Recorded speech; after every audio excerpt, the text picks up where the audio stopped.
Brittany Nasso, Director of Finance, Voices. We're a two-sided marketplace that connects businesses who are sourcing voiceover with professional voice actors. We have over 1 million members on our site, giving access to over 500,000 professional voice actors for projects. We work with talent in over 160 different countries, speaking over 100 languages.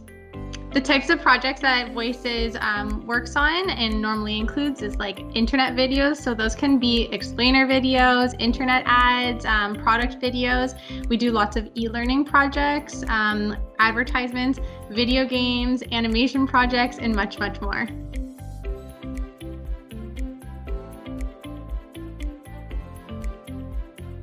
In 2020, we actually saw increase in the jobs on our platform. And this year, actually, we've started out even stronger. So with that type of growth, our biggest change in relationship with our customers is really around the growing customer number. So we've actually grown the internal team to meet the needs of these customers by adding a dedicated new business sales team to basically help continue to provide individual support and guidance for those customers. Then in terms of the way that we speak to our customers, that's definitely changed as well. Like kind of to, we no longer basically have to explain the benefits of remote voiceover work and remote workflows for our creative services industries. And now it's kind of like everyone is on the same page about the importance of having goals and completing them, no matter like where you're located from. So it just actually makes talking about the online marketplace that much easier for Voices.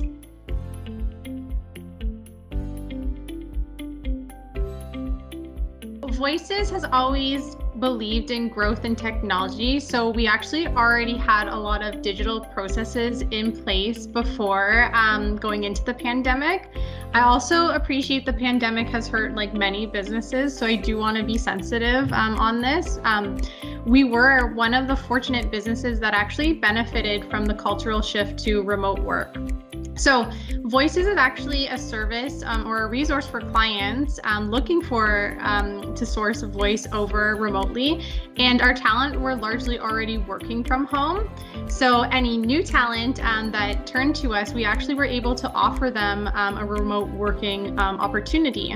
So I would say, like, in a way, we actually helped to facilitate digital transformation for our customers.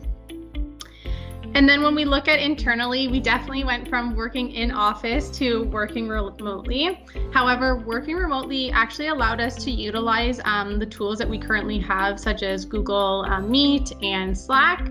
The transition actually went so well that we've begun to offer the hybrid of being able to work remotely and from the office as a permanent fixture as part of Voices.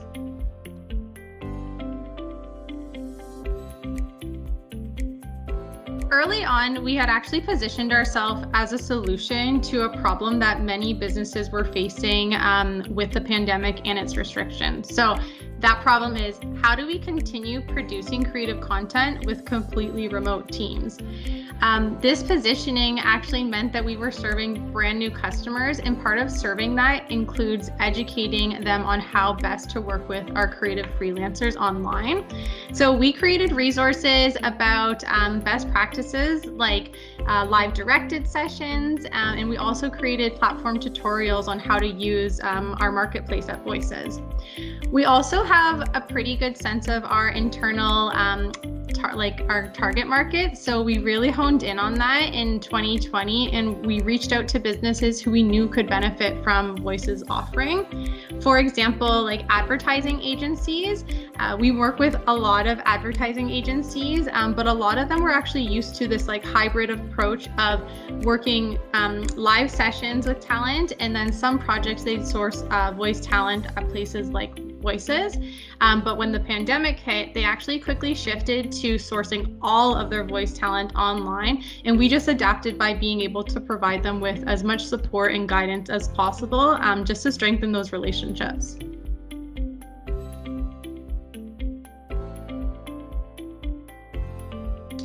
The advice that I would give to fellow finance leaders would be Never underestimate the value of planning. Last year that we had, knowing what you need to do and when you need to do it, and understanding, like, looking forward, and really being proactive about, you know, your organization or your finances personally.